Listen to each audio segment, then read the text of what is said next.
Bueno, buenos días a todos y muchísimas gracias por asistir. Hoy celebramos 2 días que son bastante importantes dentro de la vida universitaria. El primero es el Día Internacional de las Matemáticas, que será, todavía no es, pero como hacemos, pues hemos hecho un interpolado, ¿no? Y el otro es el Día de la Mujer, en una disciplina que a lo largo de mucho tiempo no ha considerado y ha silenciado la contribución de grandes matemáticas. Y hoy, afortunadamente, tenemos una con nosotros, a Olga Gil. Olga Gil ha sido profesora de la Facultad de Matemáticas durante muchos años, catedrática del Departamento de Geometría, y tuvimos el honor de que fuera la primera presidenta mujer de la Real Sociedad de Matemática Española. Además, la recibimos hoy justo cuando la Real Sociedad vuelve a tener una mujer de presidenta, de lo cual muchos de nosotros nos congratulamos. Y además ha sido medalla de la Real Sociedad de Matemática Española en el año 21. Actualmente ella está jubilada, pero bueno, uno se jubila de muchas cosas, pero no de las matemáticas, como nos va a demostrar enseguida. Así que sin más preámbulos, le voy a ceder la palabra.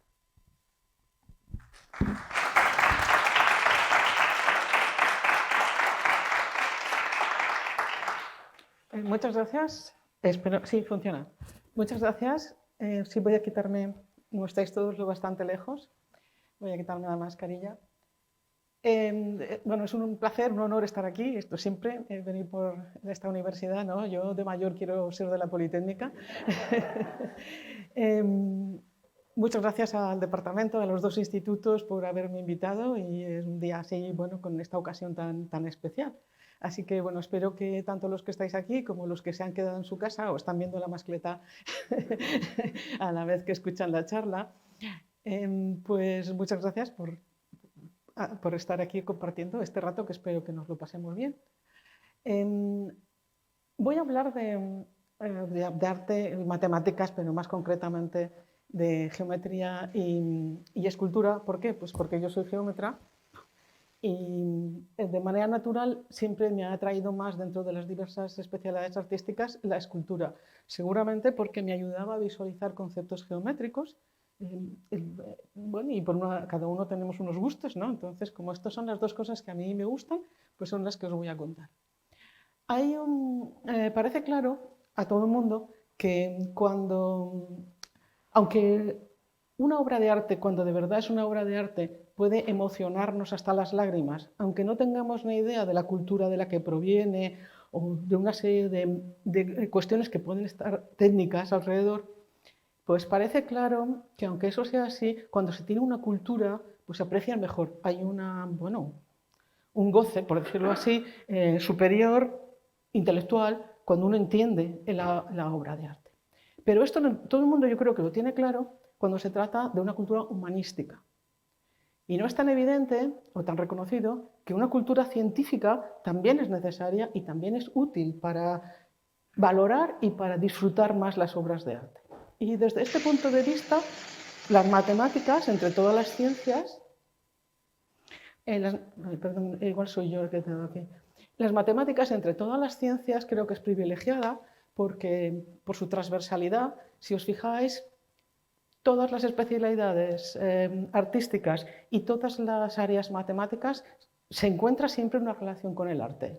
Hay cantidad. Yo, como os he dicho, he elegido esto como un ejemplo. El que esté interesado, luego le puedo dar información sobre otras relaciones, otras partes de la matemática con otras áreas artísticas. Y ya comenzando, bueno, pues geometría y escultura. Vamos a... ¿En qué se parecen y en qué se diferencian? Pues si pensamos en los parecidos, la geometría y la escultura ambas se preocupan de las formas, de la forma de los objetos. Claro, desde el punto de vista artístico, pues reconoce que el arte lo que pretende es estimular estados de ánimo. Los matemáticos, en cualquier especialidad, pues intentamos comprender, modelizar. Bueno, por poner un ejemplito, yo veo esta obra de arte de un grabado probablemente para un libro infantil. Y claro, como soy matemático, pues lo primero que pienso, uy, esto está lleno de espirales.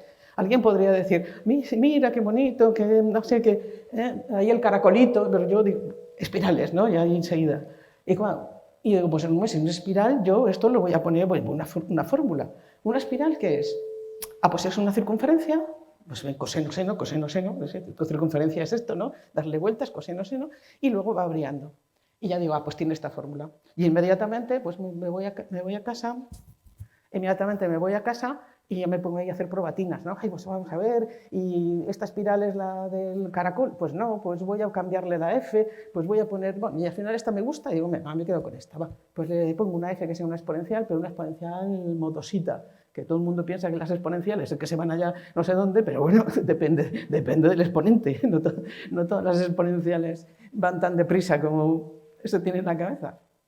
Así es que estos son dos puntos de vista, aunque ambas cosas, las espirales aparecen en la naturaleza, los caracolitos también, entonces podrían decirse que están inspirados en la naturaleza y también podrían decirse, caramba, es que tú ves geometría en todas partes, aquí no hay nada de geometría, esta persona ha ido al campo y ha hecho un dibujo, pero bueno, tú ahí estás un poco... Y bueno, podría deciros, pues muchas veces es verdad, la geometría la veo yo porque la tengo yo en la cabeza, porque es parte de mi cultura y mis conocimientos. Pero yo hoy quiero hacer hincapié en un tipo de obras de arte en que no es así. Voy a poneros un ejemplo. Quiero hacer hincapié en las obras de arte en que el artista ha utilizado conceptos matemáticos en el proceso creativo. O sea, como parte de su inspiración. No es que andaban por ahí y yo veo ahí un triángulo. ¿De acuerdo? Voy a poneros un ejemplo muy sencillo. Simplemente de un mismo escultor, una obra del 76, que yo voy al museo, obviamente veo esto y digo, espiral. Pero bueno, el escultor yo creo que no, al contrario, de hecho, oreja del silencio, claro, espiral, pero... ¿vale? Entonces ahí soy yo la que he puesto las matemáticas. Sin embargo, 20 años después, el mismo escultor hace esto y lo titula espiral. ¿Vale? Puede ser un proceso de abstracción, pero ahí está claro que lo que quería era explorar. Tienes una obra, pues como siempre suelen hacer los artistas, una serie donde van explorar el concepto de espiral y lo que le podría decir desde el punto de vista artístico, ¿no? Entonces, a esto segundo me refiero, cuando hay un concepto matemático detrás, o al principio, como principio de creación. La obra seguramente que casi todo el mundo tiene como paradigmática sería la melancolía de Durero. Aquí no es que haya un concepto matemático, es que están todos apretujados ahí, amontonados. A ver, si tenemos en cuenta que en su época, el siglo XVI, matemáticas, la astronomía, la geografía, todo eso eran matemáticas, pues vamos empezando por ahí, tenemos de todo, ¿no? Tenemos un arco iris, tenemos un fenómeno, perdón, Dios mío, un cometa. Tenemos un cometa. A ver el cuadrado mágico, ese ha salido por todas partes, ¿no? El cuadrado mágico, donde ahí no se ve. Bueno, lo siguiente lo veremos mejor. Y luego instrumentos de medida, del tiempo, del peso, instrumentos geométricos, claro, una regla. Tenemos esta escultura. En realidad, aunque está en el dibujo, es una escultura. Y bueno, si lo miramos más de cerca, yo creo que ahí todo el mundo, todos, como veo que hay muchos matemáticos en la sala, yo creo que ahí nos reconocemos todos y todas. En esta mujer alada, ¿quién no ha tenido esa actitud de melancolía cuando llevaba, en fin, y estabas en aquello de cuanto más lo pienso, menos lo entiendo, ¿no? Esto es absolutamente, ¿no? Bueno, incluso ahí arriba, esto es la mujer alada, ¿no? Pero ahí tenemos, incluso los estudiantes se pueden sentir identificados, ¿no? Pues están ahí tomando apuntes como locos, ¿no? Bueno, esto es un poco, no sé si pensaba en eso Durero cuando lo hizo, pero vamos a quedarnos con el poliedro. Tan importante ha sido ese poliedro para el arte porque se ha reproducido hasta la saciedad. Hay cantidad de obras de arte que se han inspirado en ese poliedro que se llama poliedro de Durero. Ahora se llama poliedro de Durero. ¿Y cómo se construye? Bueno, muy facilito, eso nos lo hacemos tranquilamente en casa, vamos a ver un rato ahora. Pues se empieza con un romboedro, inmediatamente hay que hacer una sección, entonces para hacer esa sección pues tenemos que cortar dos vértices que están opuestos, bueno, empiezo con uno, ahí, más o menos, mirando yo el dibujo, pues he visto que estarían como a mitad de cada uno de los lados, por poner un punto. Es que en las proyecciones ya sabéis que esto se desfigura un poco, ¿no? Pero bueno, esos yo los he intentado poner. 3 puntos determinan un plano, ras. Pues ya está, ahí corto y ya lo tengo. Le doy la vuelta y ya lo tenemos. Así que esto, para nada, cualquier momento nos lo podemos hacer en casa. Esta escultura, te digo, una de las muchas inspiradas en esto, ha estado en la ciudad de Valencia. Ha estado en la ciudad de Valencia, bueno, los que ya sois un poco más mayores, que algunos hay, igual os acordáis, estaba detrás del Mercado Central, en la plaza de Ciudad de Brujas. En 2008 desapareció y ya no, en fin, yo ya no sé dónde está. Era obra de 2 arquitectos, no es de escultores, era obra de 2 arquitectos, Iranzo y Soler, curiosamente. ¿Vale? Bueno, entonces, dejadme ya que desde este, digamos, ejemplo antiguo y que todo el mundo que ha inspirado tantísimo, pasemos a mi último descubrimiento. En septiembre del año pasado tuve la ocasión hacía mucho tiempo, de volver a pasearme por París. Bueno, esto es las ventajas de la jubilación. En septiembre, cuando estabais aquí en clase, yo paseándome por ahí. Y ahí en el Petit Palais había una exposición, bueno, que yo no había contado, iba a estar muy poco tiempo, ¿no? Pero se llamaba el Teorema de Narciso. El teorema, por favor, yo tengo que ver esta exposición. Esto está claro, ¿no? Así es que entré y, bueno, mira qué bonito, ¿no? O sea, son unas esculturas, un escultor, bueno, si un escultor a su exposición le llama teorema, pues yo pienso, está pensando en matemáticas, ¿no? Entonces entré, bueno, y el escultor que se llama Otoniel, pues tenía ahí unas esculturas de nudos. Bueno, nudos y esto de aquí de, a ver, ay no, qué va, no me hagas esto, por favor, no me hagas esto. Cancelar. Vale, muy bien. Sí, no te preocupes, ahora ya está. Bueno, nudos, y esto de aquí, este de la derecha, no es exactamente un nudo, eso es lo que se llama un enlace, pero bueno, uy, qué bonito, ¿no? Pues sí, muy bonito, pero bueno, bueno, esto que ya se ha descubierto antes, muy más bonito todavía, ¿no? Pues una galería de nudos preciosos, de colorines, y yo decía, bueno, sí, pero yo del teorema del narciso esto no lo veo por ninguna parte. El teorema puede ser, pero lo del narciso no lo veo por ninguna parte, hasta que uno ya se acerca más, a ver, se acerca más y entonces dice, mira. Claro, es que cuando te acercas más te quedas atrapado completamente en el nudo. Bueno, esa soy yo misma, yo misma haciendo la foto, he visto atrapada infinitamente en el nudo. Entonces, cuando uno ve que esta exposición ha sido hecha a 4 manos, con un escultor y con un matemático. O sea, hay matemáticas, pero con un matemático de cabecera. El matemático es un compañero de la Nacional Autónoma de México, que es un crack. Entonces, esto intenta representar el concepto de nudos salvajes. Nudos salvajes no es un título poético, como lo del Narciso. Nudos salvajes es un concepto matemático que se refiere a nudos que estarían anudados infinitas veces, o sea, con infinitas vueltas. ¿Vale? Y eso es lo que pretende representar juntos el matemático y el escultor, se las ingenian para representar esa idea de infinito. Y ahora, pues, han escrito libros, a ver si soy capaz ahora, creo que va a ser mejor que lo haga con esto, porque... Sí, no, ya, ahí. Permitir, ¿no? Este documento, sí, quiero permitir. Vamos a entrar en la página de Imaginary, que yo no sé, supongo que conocéis. Es una maravilla, no se puede pasar uno ahí. Bueno, si hay estudiantes que nos estén viendo ahora en Fallas que no tendrán nada que hacer, pueden perfectamente pasarse el rato mirando la página, es lo que yo supongo que van a hacer, claro. Gracias.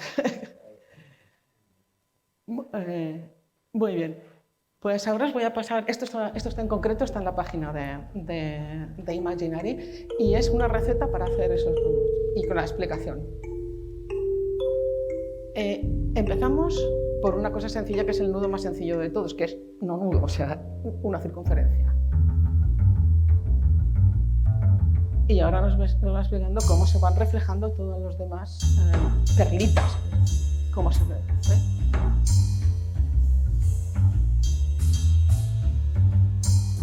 En cada una de ellas, a su vez, se vuelven a reflejar todas las perlitas.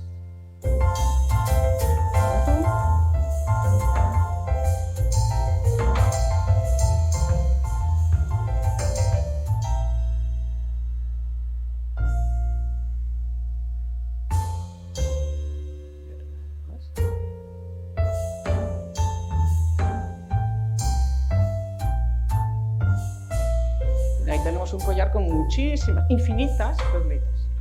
¿De acuerdo? Así es, el proceso lo llevamos al límite, un collar con infinitas perlitas, cada vez más pequeñas. Eso no está anudado todavía. Ahora, en lugar de un collar, empezamos con un nudo.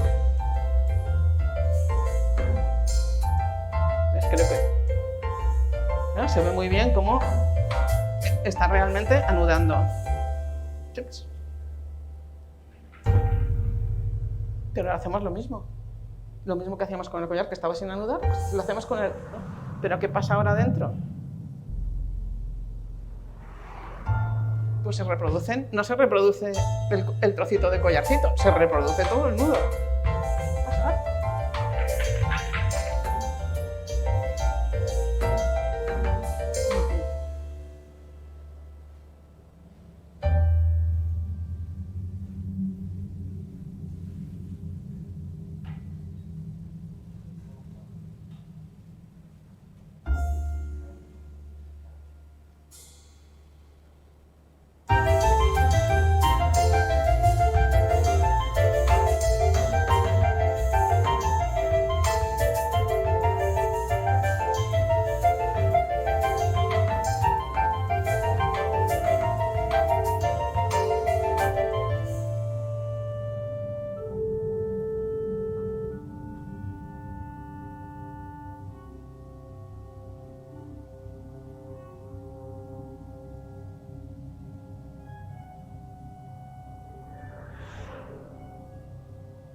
Pues si no es mejor idea del infinito que esa, pues la verdad es que para mí me parece una explicación preciosa y no, te quedarías ahí todo el día mirándola, pero bueno, esto no puede ser, se acabó el recreo, ¿no? Ahora empiezan las matemáticas. Lo siento, tenía que haber matemáticas, ¿verdad? Si no, matemáticas. Los siguientes, para las siguientes obras artísticas de las que quiero hablar, necesito un recordatorio de matemáticas, de geometría diferencial. Es muy, para los que no... Bueno, la geometría pues no es una parte de las matemáticas, pero tiene muchos apellidos, según las técnicas, y la geometría diferencial es la que se preocupa de la forma y el tamaño de los objetos, pero con técnicas de análisis o de cálculo diferencial integral, por decirlo para los que, supongo que todos los estudiantes de primero, pues es lo primero que estudian de matemáticas cuando llegan aquí. Entonces, un pequeño repaso es a qué llamamos curvas y superficies. Para nosotros las curvas serán siempre curvas parametrizadas. O sea, cuando pensáis, por ejemplo, una recta, pues será como la representación paramétrica de una recta. Entonces serán curvas parametrizadas y por lo tanto, como son curvas en el espacio, pues son funciones de una variable y necesito 3 funciones, una variable a 3, pero ya está, 3 funcioncitas de nada. Si yo quiero representarla, por ejemplo, ahí os he puesto una, pues ya como estábamos con lo del coseno y seno, que yo tengo ahí la manía del coseno y el seno y dale que te pego, ¿no? Será porque estoy pensando ahí en el chocolate para los buñuelos. Bueno, pues esta también coseno, seno, y ahora lo que hago es, en el espacio, subir a la vez que hago coseno, seno, voy subiendo. Es una hélice. O sea, a la misma velocidad, en este caso, con el parámetro t, pues va subiendo en el eje de las zetas, ¿no? El eje vertical. Eso sería una curva. Y una superficie, pues igual, una superficie es, lo que pasa es que ahora como tiene dimensión 2, 2 variables, función de 2 variables, con 3 coordenadas, igual. Lo que pasa es que ahora ya no depende solo de una variable t, sino de 2. ¿De acuerdo? Bueno, pues ahí tenemos, por ejemplo, el helicoide. La primera la he dibujado yo ahí con matemática, la segunda ya digo, está tan bonita en este libro, ¿para qué voy a dibujarla yo, ¿no? Entonces esta me la he copiado de un libro de curvas y superficies de Alfred Gray, en su versión italiana, que está mucho más bonito, que es un libro donde si uno quiere repasar o aprender cosas de curvas y superficies y además le gusta utilizar el programa matemática, pues nada, está invitado porque precisamente se puede aprender matemática gracias a ese libro. Ahí está dibujada, pues le han puesto los amigos italianos le han puesto el colorcito según la curvatura. Si vais por una escalera de caracol, todo el mundo sabe que por el centro pues es más fácil caerse, ¿no? Esto está mucho más curvado que si yo uso la escalera es muy ancha y yo estoy en la parte exterior de la escalera, ¿no? Eso es lo que está ahí diciéndonos. Ahí al centro está muy curvado y conforme te vas yendo a las alas está menos curvado. Bien, pero por muy bonito que quiera hacer yo una superficie reglada y muy bonito que quedamos ahí, lo he dicho, superficie reglada, no había definido lo que era. Bien, pero muy bonito que quiera hacer yo un helicoide, pues es mucho mejor dejar a un maestro como Andreu Alfaro, esa escultura es de Andreu Alfaro, que nos haga el helicoide. Porque es mucho, vamos, aunque no la curvatura no esté marcada en colorines, es mucho más bonito, ¿verdad? Supongo que estaréis de acuerdo. Para la parte de la obra que quiero contar de Andreu Alfaro son las superficies regladas. Él tiene mucha obra digamos, de carácter geométrico, pero quiero contar en concreto superficies regladas. Quiero aprovechar la obra de Alfaro para contar superficies regladas, que es lo mío, yo lo mío, ¿no? Yo lo mío. Pues, ¿qué es una superficie reglada? Pues de todas las superficies, como hemos dicho, yo puedo inventarme las que quiera. Por ahí pongo ahí 3 funciones y ya, lo que haga falta, ¿no? Y se las pongo a matemática y me las dibuja. Y, o sea, ya genial. Hoy en día esto está hecho, ¿no? Pero ha habido unas superficies que digamos que la geometría diferencial se empezó a desarrollar hace unos 200 años. Claro, cuando el cálculo diferencial se desarrolla, pues se desarrolla también la geometría diferencial. Pensad que en aquella época no había ordenadores y no era aquello de ponte y dibuja. O sea que empezar a pensar, estamos hace 200 años, se empezó a estudiar superficies que fueran fáciles de ver o de construir sin necesidad de matemática. Entonces, se estudiaron muchísimo, los se llaman superficies regladas. Superficies regladas es superficies que se pueden hacer con palitos. Que son de parvulario, superficies parvulario. O sea, yo me voy a clase, me llevo un alambre que es la curva directriz, que ahí la he puesto en azul, se la hacéis la curva directriz, y un montón de palitos que yo tengo que dirigir. En cada punto del alambre pongo un palito y el palito lo he de dirigir. Y alguien me da las instrucciones. Las instrucciones son la curva verde son las instrucciones para dirigir los palitos. Ya está. Parvulario total, ¿no? Vale. Ahí os he puesto el helicoide que se ve, bueno, y se ve mucho más en la escultura de Alfaro ya está, pero ya en el dibujo anterior que os he puesto ya estaba hecho para que se viera que estaba formado por líneas rectas, ¿no? Se ve claramente el helicoide, que está todas las secciones así, son líneas rectas. Pues para que os lo creáis, porque seguro que hay un matemático que dice, pues yo no me lo creo, hasta que no lo vea escrito, pues ahí lo tenéis, fórmula, ¿no? La fórmula del helicoide como superficie reglada. Andreu Alfaro, bueno, vamos ahora a visitar un poco el universo Alfaro de superficies y esto, bueno, yo supongo que a la mayoría no os hace falta este repaso de cómo se llaman las curvas, pero bueno, recordemos que las cónicas, elipse, la circunferencia, que es un caso muy particular, o sea que casi que no se da nunca, ¿no? Tiene medida, bueno, en muy pocos casos tenemos una circunferencia, casi siempre hay una elipse, o sea, hipérbolas y parábolas. Bien, esta obra que conocéis, esta sí que la habréis visto todos, la anterior seguramente no, pero esta sí, porque esta está en la Avenida de Aragón y es enorme, así que es casi imposible no verla. Esa obra es del 82, de la época en que aquí se hizo, fue subsede de un mundial de fútbol. Hubo un tiempo en que aquí tuvimos un mundial de fútbol. Veo que todos así, o sea que sois un poco mayores ya, ya veo que hay muchos que dicen que sí, os veo ya un poco mayores. Creía que solo me acordaba yo. Bueno, pues ahí tenemos a Andreu Alfaro, allá al fondo, como veis, tiene un helicoide, así más pequeñito. La superficie que está en la Avenida de Aragón representa un paraboloide hiperbólico.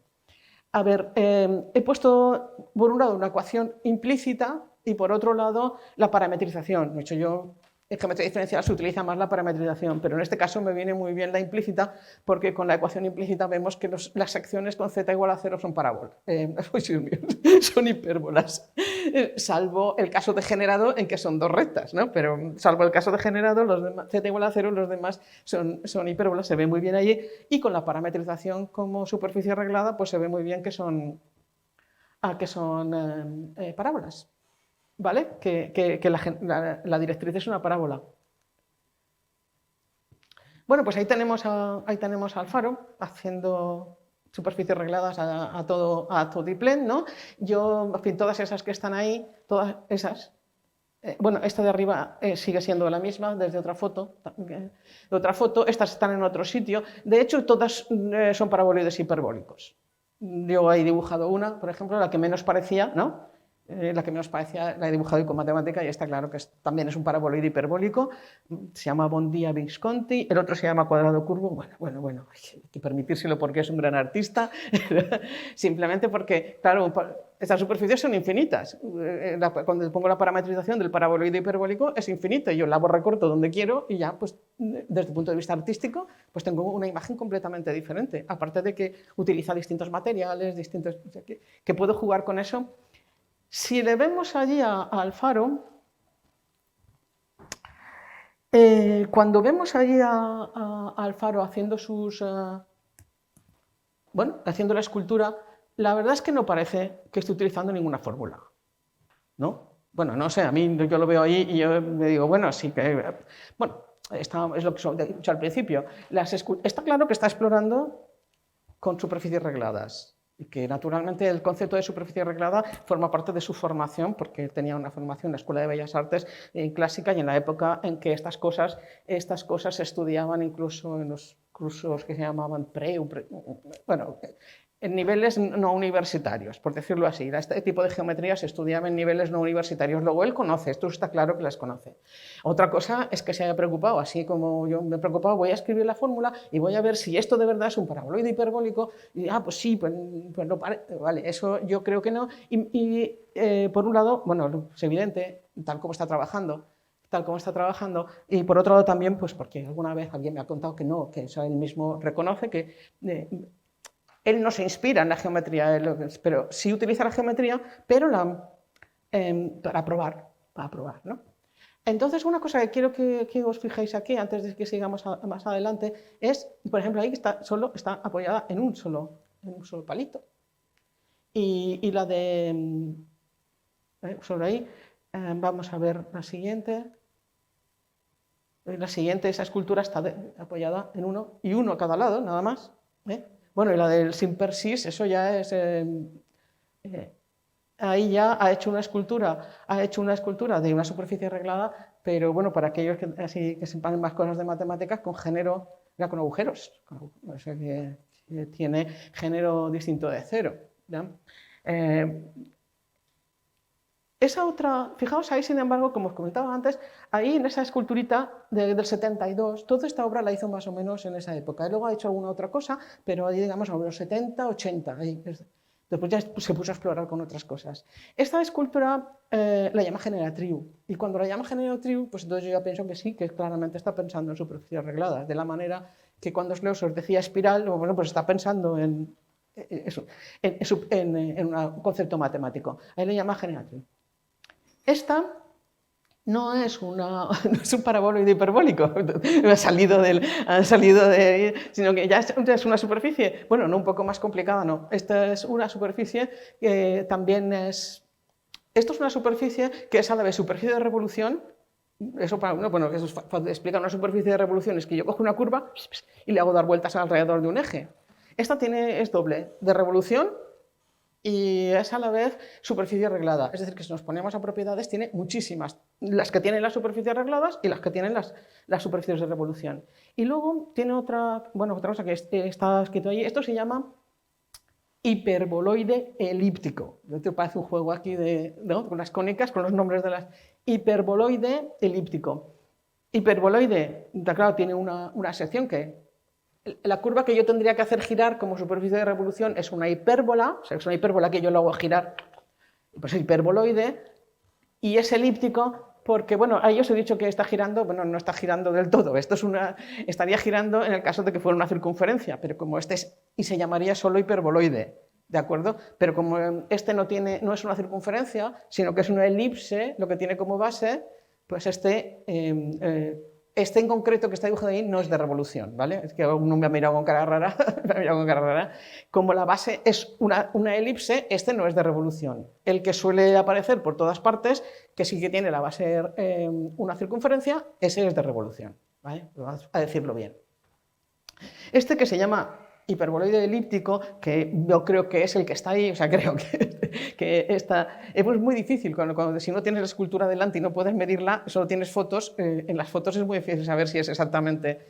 pero yo creo que este sí tiene base elíptica, además quería aprovechar para contaros esto, que no todos los hiperboloides tienen una base circular. Este tiene ¿veis ahí? Está puesto con dos parametrizaciones. Ahora, viene en dos colores. Viene en positivo y en negativo, ¿no? Que una vez que están construidos del todo, si estuvieran construidos del todo, no os daríais cuenta cuál de los dos es. Pero si no os pongo cómo están construidos, ¿vale? Pero sí que están construidos de manera diferente. Entonces esto, bueno, puede tener alguna influencia según para qué los quiero utilizar. Y por otro lado, fijaros ahí que lo que me está diciendo entonces es que por cada punto pasan dos rectas. No una, sino dos. O sea que es una superficie doblemente reglada. Porque como tengo una manera de construirlo así y otra manera de construirlo en otra dirección, pues en cada punto pasan, en todos los puntos, no en uno, sino en todos los puntos pasan dos rectas. ¿De acuerdo? Bueno, pues he comentado antes que bueno, no parecía que ahí Alfaro estuviera con las fórmulas, ¿no? Viendo a ver si esto a lo mejor no es exactamente, pero bueno.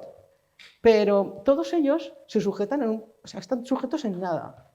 Alfaro puede estar tranquilo construyendo sus esculturas, aunque no sea un paraboloide hiperbólico exactamente, porque lo que sí está seguro es que son superficies regladas. Las construyo con líneas rectas, es superficie reglada. Vamos, puede ser que este matemático o esta matemática se esté inventando que es un hiperboloide, un paraboloide, porque está ahí, no ve más que figuras geométricas, pero estoy seguro de que es una superficie reglada. Esto es así, eso no lo veo yo, es una realidad. Y entonces, puede estar seguro entonces de que estas superficies regladas tienen curvatura negativa. Bueno, curvatura no hemos hablado, pero vamos, ya veis ahí que vamos a hablar. Curvatura negativa es hacia un lado suben y hacia otro lado bajan, en todos los puntos. Y eso les da estabilidad. ¿No? El que en todos, no en un punto, sino en todos los puntos, tengan una parte que sube y otra parte que baja, eso estabiliza la estructura. Vamos a ver un poquito lo que es la curvatura, porque alguno igual no se acuerda y alguno igual no la ha visto nunca en su vida, ¿no? La curvatura no necesita, para su definición, más conocimientos que los de un estudiante de primero. ¿De acuerdo? Si yo tengo una curva, en este caso vamos a empezar por curvas planas. En matemáticas empezamos por 2, luego 3, infinito, ¿no? Somos así, ¿no? 1, como es 1, 2, 3, infinito. Pues ya hemos pasado por el infinito, ahora vamos a curvas en el plano. Si tengo una curva en el plano, yo podría decir así a las bravas que la curvatura se calcula con ese formulón. Pues ahí está, ¿no? Derivadas, primeras y segundas y ya está. En cada punto de la curva la curvatura. Pero bueno, a lo mejor eso no se veía nada, no se dice, bueno, pues muy bien, ¿no? ¿Y eso por qué le llamas curvatura? La curvatura, hablando así, digamos, rápidamente, pensar que cuando yo tengo una curva parametrizada, estoy haciéndome una idea dinámica de esa curva. Estoy recorriendo esa curva o dibujándola. La instrucción que yo le doy a matemática para que me dibuje una curva, esa.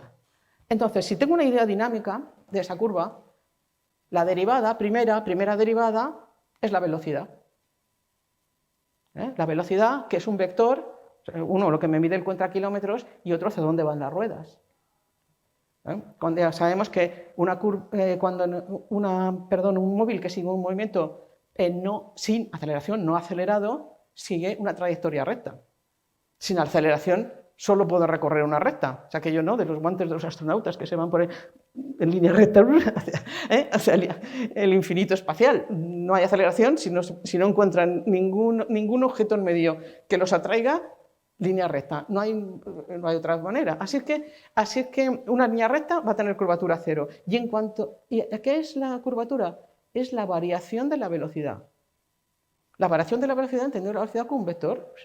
Para recorrer esto, yo no lo puedo hacer sin cambiar la velocidad, no puedo hacerlo con las ruedas rectas. Eso es evidente, ¿no? Entonces, ¿qué es la curvatura? Bueno, quizás se entiende mejor lo que es el radio de curvatura. Cuando uno va con una bicicleta, con un coche también, pero con una bicicleta sobre todo, si una curva es muy cerrada, pues cuesta mucho. Muy cerrada quiere decir que tiene un radio de curvatura muy pequeño. ¿Vale? Una rotondita muy pequeña, un desastre, ¿no? Vamos, complicadísima, ahí se van todos los ciclistas. ¿Por qué? Porque ahí tiene la curvatura radio pequeño, curvatura muy grande. Justo el contrario, ¿no? Justo radio pequeño, curvatura muy grande. Entonces, en ese dibujo que tenéis ahí, bueno, sobre la curva hay varios puntos y en esos varios puntos está marcado no la curvatura con un numerito, sino el radio de curvatura. Aquellas circunferencias que tendrían la misma curvatura en ese punto, que son lo que uno notaría. Os dais cuenta que cuando es una zona más recta, pues ahí es una circunferencia mucho más grande y ahí hay un punto, ahí en medio un punto de curvatura cero. Porque la curvatura es positiva si yo voy al contrario de las agujas del reloj, ¿vale? Positiva. Negativa si yo voy a favor de las agujas del reloj. Un convenio. Lo podríamos haber puesto al revés, pero en fin, es así. ¿De acuerdo? Esa es la curvatura de una curva plana. Entonces, positiva y negativa. De positiva a negativa pasa por un punto de curvatura cero, bueno, ya sabe, ¿no? Y así. Entonces, esto va tomando... Entonces, en los puntos de curvatura cero, el radio de curvatura no está definido porque sería infinito y lo que hace el programa es hacerme una línea recta y dice, oye, te apañarás, ¿no? Esta circunferencia ya no es una circunferencia, es una línea recta, son puntos. Pero esencialmente, algo que incluso para el que nunca lo haya visto, espero que esté claro. No sé si hay estudiantes, pero... Bien, una vez que ya sé cómo calcular la curvatura en el plano, pues voy a ver cómo calculo la curvatura en el plano. A esto se le llama curvatura de Gauss. Y, bueno, pues, que fue un matemático del siglo XIX y que casi todo el mundo conoce por la campana de Gauss en estadística, ¿no? Pero Gauss pues sabía de todo y sabía, bueno, mucha física, muchas matemáticas y era un genio, un gran genio. ¿Cómo se calcula la curvatura de Gauss en una superficie? Bueno, se calcula de muchas maneras, pero yo os voy a dar idea de qué significa, ¿no? ¿Qué significa? Yo me pongo en un punto de una superficie, ¿de acuerdo? Pongo en un punto y entonces yo veo cuál es la normal y cojo un plano que contenga esa normal. O sea, bueno, tengo allí, estoy en la cocina, ¿no? Y tengo ahí una manzana y cojo ahí un punto y pongo el cuchillo así para hacer un corte en esa manzana, ¿vale? Entonces, cuando yo hago eso, eso me determina pensamos, la manzana es solo, me interesa solo la piel, ¿no? Que no sé, sino porque estamos en una superficie. Entonces, eso me determina una curva en un plano. No sé lo que hacemos los matemáticos, no. Esto me lo sé de la lección anterior, ¿no? Pues yo ya sé, esto ya sé hacerlo. Entonces yo digo, muy bien, pues ahora cuando esté en un punto, para cada ángulo, ¿ves ahí que están para cada ángulo, porque yo voy moviendo mi cuchillo, y hago los 360 grados. Para cada ángulo, miro qué curva tengo ahí, y como ya me sé calcular la curvatura de esa curva, pues ya está. A eso le llamo curvatura normal en la dirección del ángulo φ. No importa, pero curvatura normal. Y las pongo todas. Bueno, si tengo matemática y tengo ahí, hasta las dibujo, ¿no? Ahí la tenéis, aquí abajo, ¿no? Aquí abajo está puesta, a ver si aquí. Este de aquí corresponde a un ángulo pequeñito que es este de aquí. ¿De acuerdo? Esta es la gráfica de la curvatura con respecto de φ, una función de φ, función de una variable, gráfica. Este corresponde. Este punto ya veis que, es negativo, ¿eh? Ahí, ya veis que es negativo. Vale. Ahí, 0. Entonces, ¿cuándo pasa por 0? ¿Qué es este? 0 es porque tiene una recta, es una superficie reglada. Luego, alguna recta tenía que pillar seguro. ¿De acuerdo? Alguna recta tengo que pillar por ese punto, la que lo hace reglada. En este caso 2, porque esta también es doblemente reglada. ¿De acuerdo? En este punto en concreto, perdón, estoy diciendo tonterías. En este punto en concreto, 2. En este punto en concreto, 2, ¿vale? Pero es un punto de silla. Varias variables, esto ya es varias variables. No es una variable, ¿vale? En este punto hay 2. Y luego pasa a negativo. Sigo girando, ¿de acuerdo? Entonces, esas son todas las curvaturas normales. O sea que en ese punto, en lugar de tener una curvatura, como una curva, tengo una función de curvatura, que depende de φ. Como yo quiero solo un valor, multiplico el máximo por el mínimo. ¿Vale? Es una función en un intervalo, tiene un máximo, tiene un mínimo. Y yo las multiplico. Y eso es la curvatura de Gauss. ¿Vale? K máximo por K mínimo. Ya está. Desde luego, hay un tocho de fórmula que ocuparía toda la pizarra, pero bueno, esto no va para examen. La fórmula de la curvatura de Gauss no va para examen.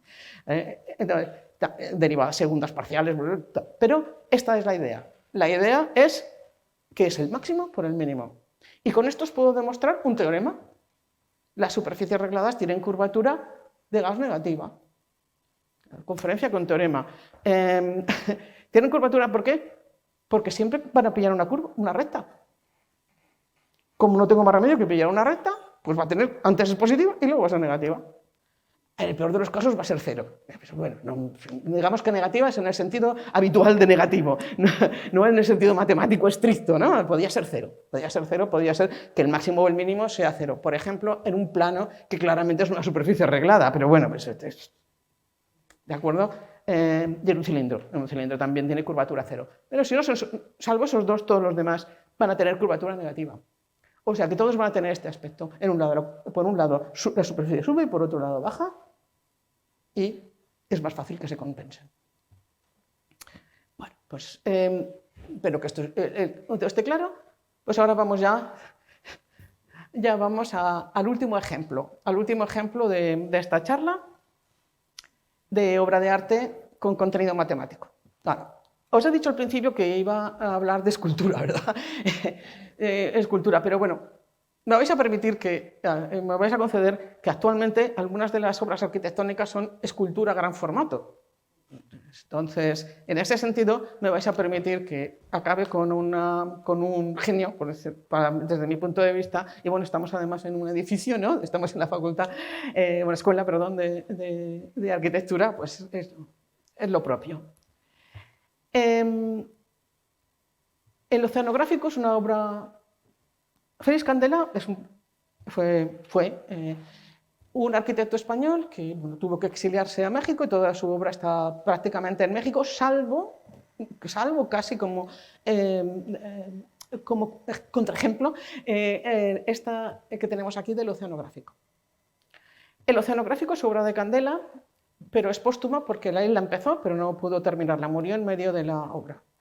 Y pues, entonces se realizó, o sea, estaba con un equipo, felizmente, y es el equipo el que terminó.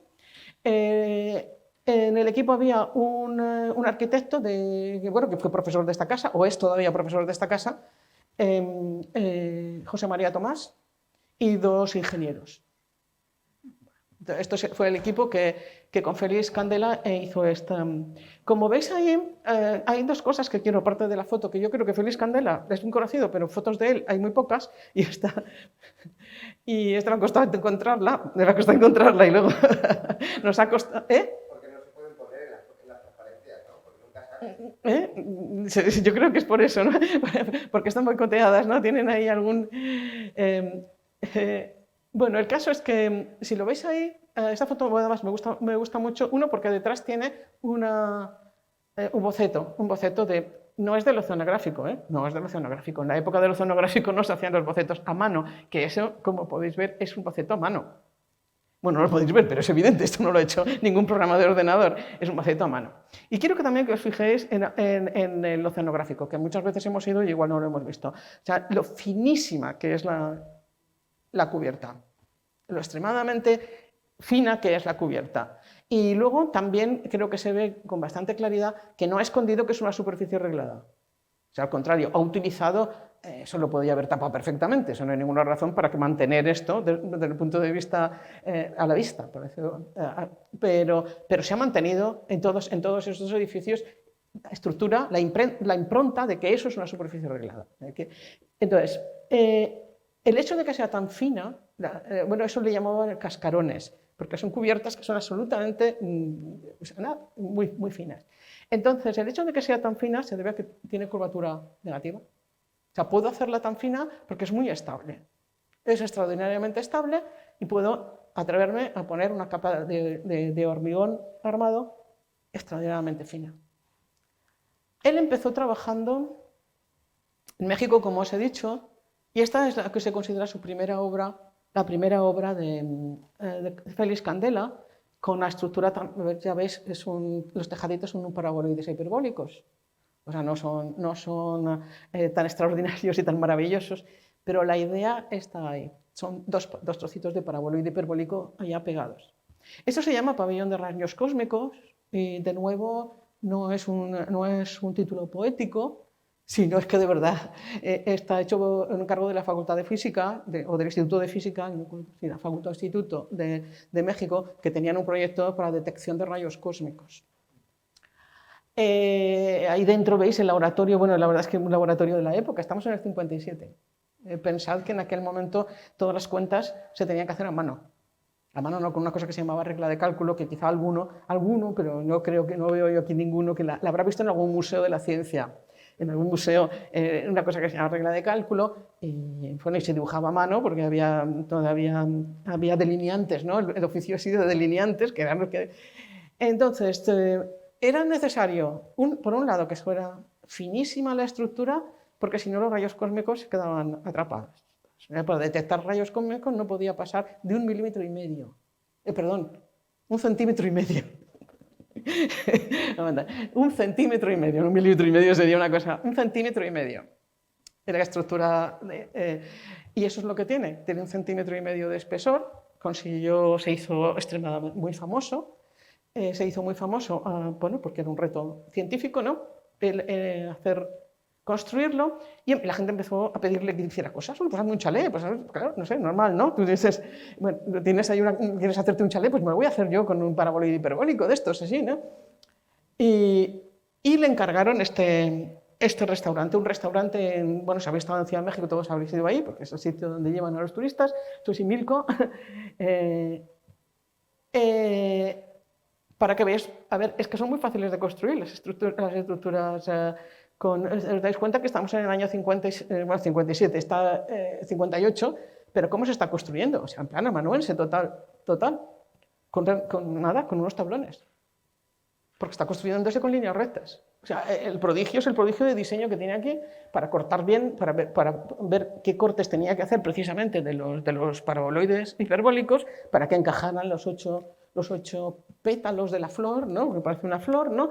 Y entonces, Bueno, pues este de aquí, estos planos no corresponden al Oceanographic, sino que corresponden a su abuelito, digamos, a su abuelito en el restaurante Los Manantiales, porque el boceto pues, es exactamente el mismo.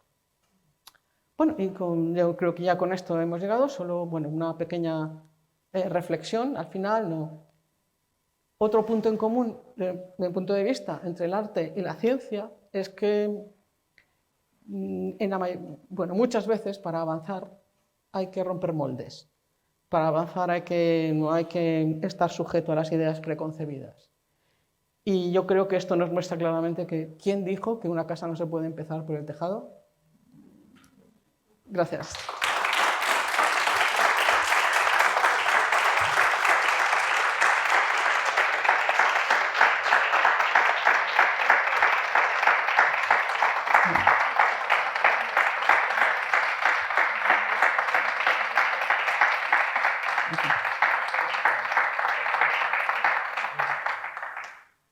¿Preguntas? ¿Comentarios? Vale.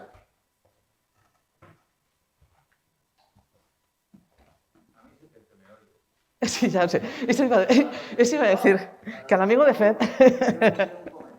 Sí. Bueno, simplemente un comentario. Hay también un arquitecto alemán, Otto Rhein, o no me acuerdo cómo se llamaba, que el estadio de Múnich se inspiró también en geometría, pero ese eran superficies minimales, Sí.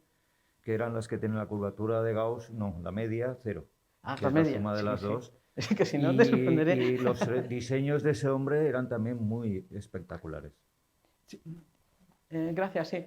Bien, yo he cogido este punto porque me parecía, bueno, primero que para hablar, digamos, a estudiantes, que espero que aunque en fin la sala no había, pero que quizá en algún momento, si está grabada la conferencia, la pueden escuchar, pues este requería mucha menos maquinaria matemática y por lo tanto el concepto de superficies regladas es tan sencillo que bueno, se puede explicar en primero, ¿no? Si uno tiene ganas, bueno, si tuviera tiempo y no fuera pegado ahí con los programas, pues entonces era un poco eso elegido. Las superficies minimales en construcción, o sea, si pensamos en geometría y arquitectura, o sea, en ese binomio, las superficies minimales, claro, se han utilizado, porque obviamente las superficies minimales son aquellas que realmente minimizan un problema variacional. Bueno, esto ya... Entonces, como minimizan un problema variacional, pues son las que me dan las mejores formas, la forma más adecuada para esa minimización, ¿no?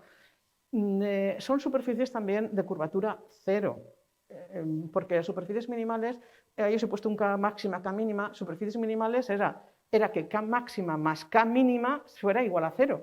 Pero claro, para que sean la máxima y la mínima se anulen, han de ser de signo contrario y por lo tanto la curvatura de Gauss es negativa. O sea que también, digamos que las minimales, lo que pasa es que es allí como se equilibran como mucho mejor, ¿no? Si la máxima, aquí la máxima y la mínima se equilibran porque una es positiva y otra es negativa.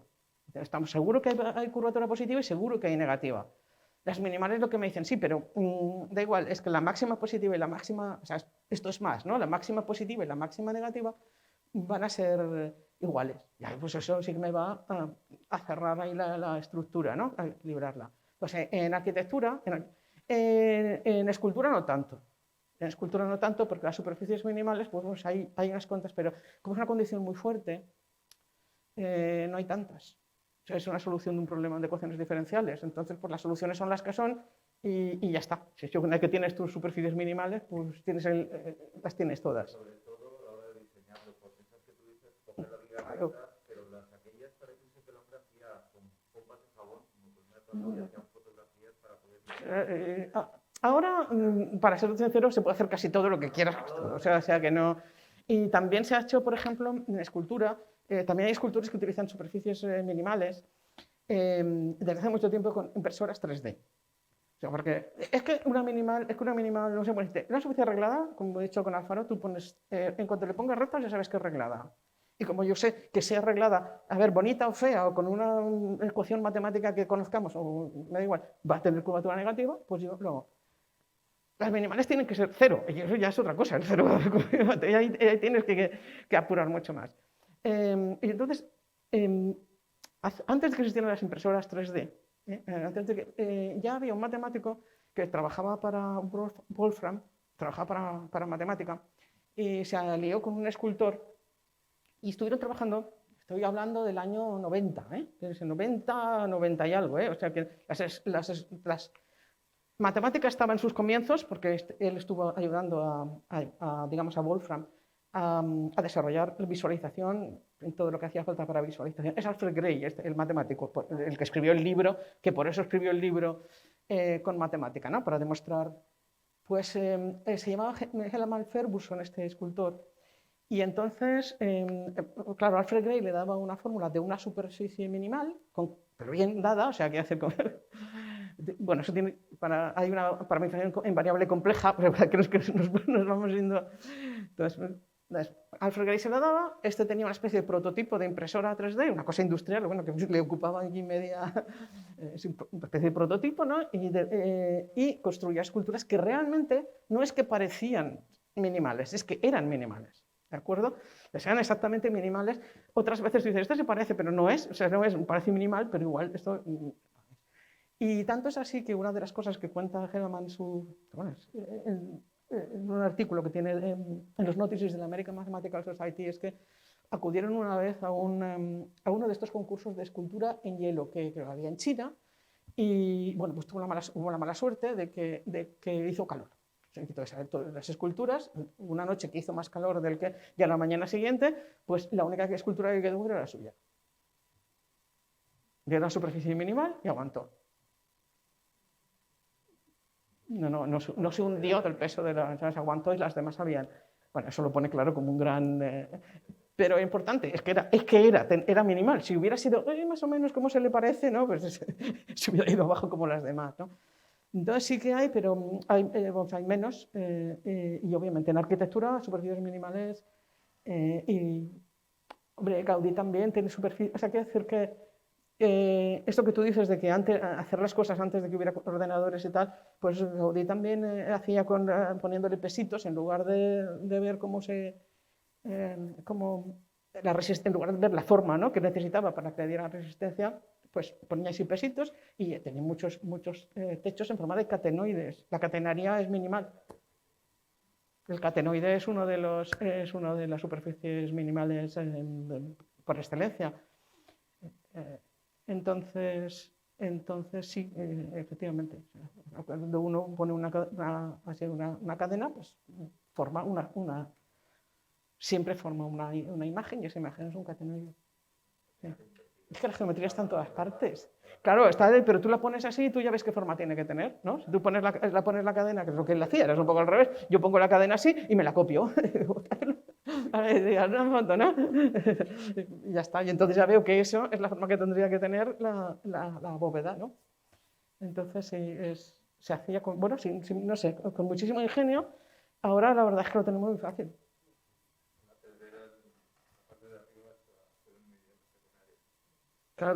Claro, sí. Y hay otras, hay otra también en que son de un colegio, ¿no?, de teresianas o algo así, son como una sucesión así de catenarias. Bueno, la verdad es que sí, es extraordinario como lo hacía sin tener elementos de cálculo. Pero es que geometría está en todas partes.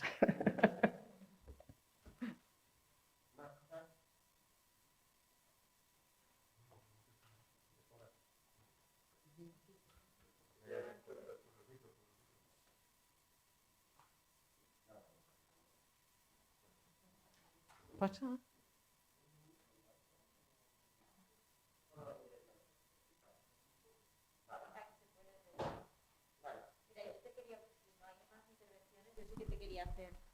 Que ya no te falta el micrófono, ¿haces? Ah, mira. Sí. Sí que está encendido. Nosotros aquí en la Escuela de Arquitectura, claro, les tenemos que hablar de geometría y lo unimos pues eso con la arquitectura. Y entonces, pues me ha encantado lo que has comentado, porque muchas de las cosas se las comentamos nosotros a nuestros alumnos, quizá llegando a poca profundidad porque no podemos llegar a más, pero me ha gustado mucho porque a los que nos gusta la geometría, descubrir en el arte o en la arquitectura matemáticas te da cierto placer, lo que has empezado diciendo. Entonces, siempre buscamos o nos llama la atención, como has dicho, me ha hecho gracia porque cuando vas a una exposición y hay algo de matemáticas, enseguida te llama más la atención. Y nos pasa también con la arquitectura, que nos gusta aquella que es un poco espectacular. Pero hay una cosa que no se nos debería olvidar, y es que la arquitectura es la única bella arte en la que vive gente dentro. Entonces, a diferencia de la escultura, en la arquitectura hay una funcionalidad intrínseca. Entonces, me han gustado los ejemplos que has puesto porque todos tenían una buena relación entre función y forma. Es decir, la arquitectura, las superficies regladas son fáciles de construir, son baratas y permiten pues, un espacio que en este caso pues, era apropiado. A nadie se le ocurriría hacer un tejado a 2 aguas en Valencia, pero nadie en el norte pondría un tejado, una cubierta plana, porque la nieve la hundiría. Entonces esto hay que tenerlo en cuenta, porque nosotros les hablamos de paraboloides hiperbólicos, de elipsoides, de esferas, pero luego a la hora de edificar, y en esta ciudad tenemos un ejemplo claro, algunas veces la arquitectura espectacular, las formas, aunque matemáticas, no son funcionales. Entonces hay que buscar el equilibrio ahí hay que jugar a 3 bandas ya, entre lo que es fácil de construir o entre la funcionalidad y entre la forma. Pero me ha parecido muy interesante, gracias. Muchas gracias. Sí, estoy totalmente de acuerdo. Es decir, que por eso, bueno, la escultura tiene la ventaja de que, por un ejemplo que has mencionado sin mencionar, pues yo durante un tiempo admiraba mucho a algún arquitecto, y de hecho he escrito algunos artículos y he escrito, bueno, y durante un tiempo he hecho conferencias porque había una parte que geométricamente me interesaba mucho, que era la plegabilidad de estructuras. Unas Entonces, puertas que se abren y se cierran. Sí, pero cuando se abren y cuando se cierran, eso es la cosa, ¿no? Bueno, entonces, esto hace ya como unos 10 años que ya desterré esa charla. Bueno, porque personalmente dejó de parecerme interesante, personalmente, porque vi, sí, matemáticamente está muy bien, y mira, yo leí incluso un artículo cuando yo creo que era el New York Times, hace mucho, todo esto hace mucho, porque ya llegó un momento que dije, mira, ¿sabes qué te digo? Que yo tengo que estar entusiasmada con lo que cuento, si lo que cuento a mí ya ha dejado de parecerme... sí, me sigue pareciendo espectacular, pero ya no me parece interesante, pues no puedo seguir contándolo, ¿no? Pero justo había dado una época que llovió mucho, ¿verdad? Y que todo se llenó un poquito así como de agua. Y justo en esa época le hicieron una entrevista a un arquitecto famoso y decía, yo si hubiera podido, hubiera preferido ser escultor.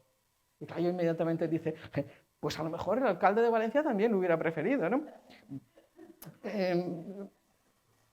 Claro, es que no es lo mismo, es que no es lo mismo. Y justo era, a mí, claro, fue la reflexión que tú has hecho, es un poco la que yo hice, digo, es que una cosa es ser escultor.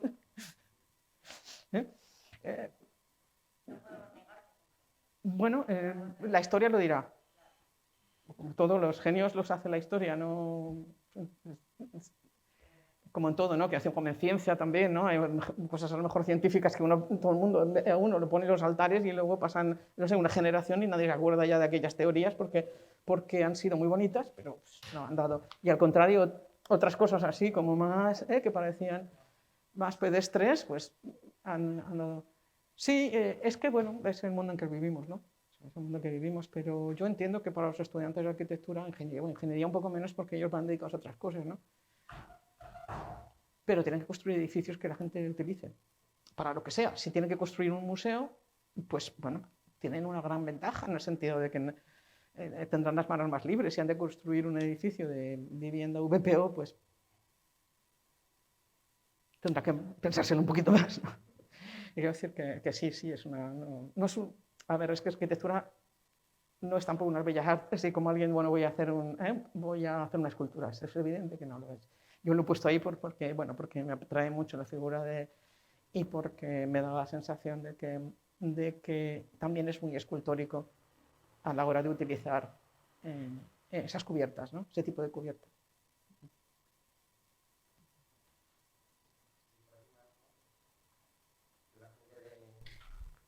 De la gente que está online, ¿alguna pregunta?